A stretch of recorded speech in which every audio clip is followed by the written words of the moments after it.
Back part మాత్రమే new method తీసుకొని front part ఎందుకు మనం నార్మల్గా అంటే ఈ బ్యాక్ పార్ట్ వేసి ఫ్రంట్ పార్ట్ ఎందుకు తీసుకోకూడదు? మరి చాలామంది ఒకవేళ కొంచెం మందికి వర్క్ ఎక్కువ ఉంటుంది. ఎక్కువ ఉన్నప్పుడు ప్రతి ఒక్కరికి ఇలా పేపర్ సెట్టింగ్ చేయాలంటే చాలా కష్టం.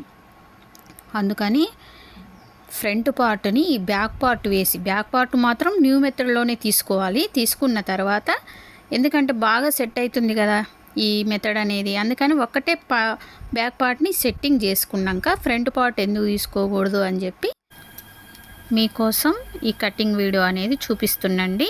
ఇక నేను బ్యాక్ పార్ట్ న్యూ మెథడ్లో తీసుకున్న, ఫ్రంట్ పార్ట్ మాత్రం నార్మల్గా తీసుకుంటున్నా. అయితే ఫుల్ వీడియో ఉంది. ఫుల్ వీడియో చూసి మీరు ఎక్కువ కష్టం లేకుండా న్యూ మెథడ్లోనే బ్లౌజెస్ కటింగ్ చేసి కుట్టేసుకోవచ్చు అన్నమాట. అయితే ఒకవేళ బ్యాక్ పార్ట్ మాత్రం ఎవరైనా చూడని వాళ్ళు ఉంటే తప్పకుండా చూసి ఫస్ట్ బ్యాక్ పార్ట్ నేర్చుకోండి.